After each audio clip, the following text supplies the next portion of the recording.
Olá!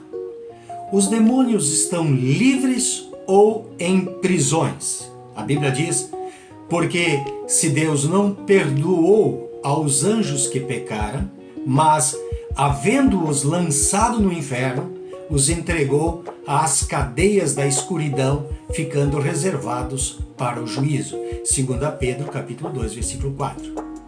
O apóstolo Judas confirma esse conceito. Ele diz o seguinte: e aos anjos que não guardaram o seu principado, mas deixaram a sua própria habitação, reservou na escuridão e em prisões eternas até ao juízo daquele grande dia.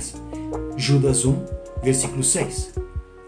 Como explicar esse fato se a Bíblia diz que o diabo se encontrou agindo nos dias de Jesus, nos dias dos apóstolos, no Apocalipse e assim por diante?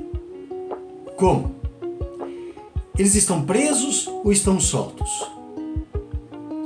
Essas passagens bíblicas, tanto a de 2 Pedro como de Judas e de Mateus, por exemplo, apontam para duas classes de anjos. Os que já se encontram no abismo, do grego abyssos ou tártaros, Apocalipse capítulo 20, versículo 2 e 3, e os anjos que estão livres, que estão agindo com tentações e provações, cientes, claro, de que seu dia está chegando, quando serão lançados no fogo eterno, ou seja, no Guiena, de acordo com Mateus capítulo 25, versículo 41 e 46. Alguns estudiosos acreditam que esses anjos em prisões são os filhos de Deus que coabitaram com as filhas dos homens, gerando os nefilins, lá de Gênesis capítulo 6, versículo 1 a 4. Entretanto, essa hipótese é equivocada.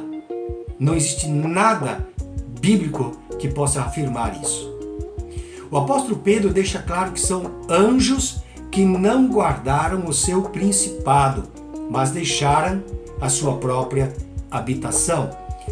Portanto, trata-se de uma classe específica de anjos rebeldes que foram expulsos da presença de Deus. E ao invés de caírem sobre a terra, como aconteceu com muitos que estão por aí, eles foram condenados imediatamente, instantaneamente ao inferno, estando já sob agonia. A Bíblia não explica os motivos dessa condenação imediata. A hipótese mais provável, na minha maneira de pensar, é que foram os dirigentes, junto com Lúcifer, de toda a trama da rebeldia que aconteceu no céu por ocasião da rebelião.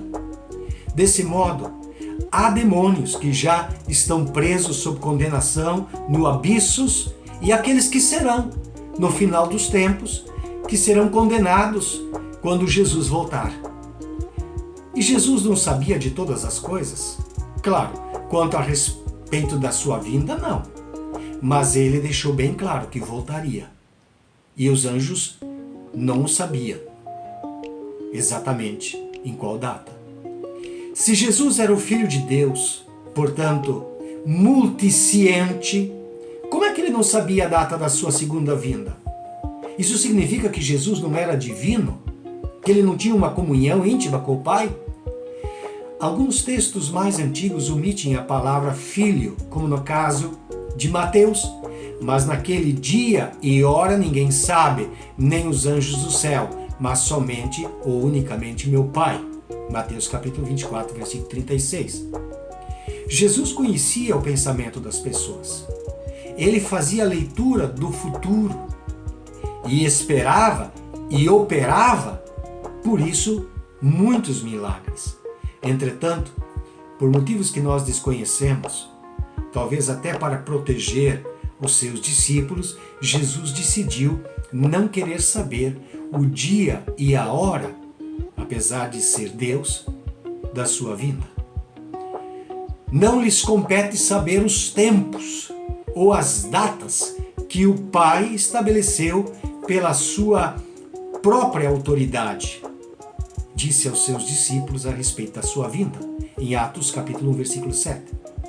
O apóstolo Paulo escreveu a respeito de Jesus, afirmando que, embora sendo Deus, não considerou que o ser igual a Deus era a que devia apegar-se, mas esvaziou-se a si mesmo, vindo a ser servo, tornando-se, portanto, semelhante aos homens. Filipenses capítulo 2, versículos 6 e 7. Desse modo, nós sabemos que Jesus abriu mão de usar constantemente, eu diria, dos seus atributos divinos, e isso, com certeza, para identificar-se com a nossa humanidade. Desse modo, se Jesus quisesse saber com certeza a respeito do dia que ele voltaria, ele o saberia, mas ele não o preferiu. Pois em Cristo habita corporalmente toda a plenitude da divindade, disse Paulo em Colossenses 2,9. Mas ele decidiu, talvez até para evitar especulações, não saber o dia da sua vinda. Portanto, nem ele nem os anjos saberiam a respeito da sua vinda. Entretanto, com a sua vinda, os demônios que estão soltos, que estão nos perturbando e que vão continuar perturbando a humanidade com provações, tribulações, tentações, induções à morte, eles, na sua vinda, serão julgados, condenados e lançados no Guiena. Lembrando que há 3 infernos descritos na Bíblia. O Abissos, onde estão os anjos lá, líderes que se rebelaram contra Deus e foram expulsos, uma parte deles para a terra e uma outra parte para o Abissos. No Abissos já há sofrimento, dor, já há punição. Então o Abissos é a prisão dos demônios, o inferno temporário dos demônios. Existe o Hades, onde todas as pessoas que negam a Cristo como seu Senhor e Salvador, que não o reconhecem como Messias, que também são lançados. O Hades, portanto, é um inferno onde há sofrimento, dor, e as pessoas estão conscientes nele, né, da sua situação. É um inferno também temporário. E há o Guiena, que é o lago de fogo, que é descrito lá no Apocalipse.